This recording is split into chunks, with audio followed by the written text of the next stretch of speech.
Hello everyone, কেমন আছো তোমরা সবাই? আজকে হঠাৎ করে দুপুরবেলা প্ল্যান হলো, মানে প্ল্যানটা আমি করলাম যে একটুখানি দক্ষিণেশ্বর মন্দিরে যাব। কারণ প্রীতম আসার পরে একবারও দক্ষিণেশ্বর মন্দিরে যাওয়া হয়নি। আর আমার দক্ষিণেশ্বর মন্দিরে যেতে সত্যি কথা বলতে খুবই ভালো লাগে, তো সেই কারণে বারবার আর কি যাওয়া। তো আজকে যেহেতু ট্রেনে করে যাব, তো সেই কারণে প্রথমে স্টেশন থেকে ট্রেন ধরে এখন এসে গেছি দক্ষিণেশ্বরে। আর এই স্কাই ওয়াকটা আমার যে কি ভালো লাগে না, মানে এটাই আমার সব থেকে বেশি ভালো লাগে। আর মায়ের মন্দির তো আছেই, সেটার ওপরে তো কোনো কিছুই হতে পারে না, তাই না?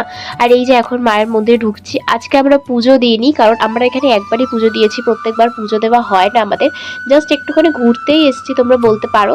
আর এই যে মায়ের মন্দিরটা আমরা দূর থেকেই দেখলাম। আর এখানে নাকি কাপলরা আসলে নাকি শুনেছি ব্রেকআপ হয়ে যায়, কিন্তু আমরা কখনো এরকম কিছু ফিল করিনি। এই নিয়ে আমরা 3বার এসেছি মায়ের মন্দিরে, কারণ আমরা মনে করি যে মা কখনো তো কারোর খারাপ চাইতে পারে না, মা সবারই ভালো চায়।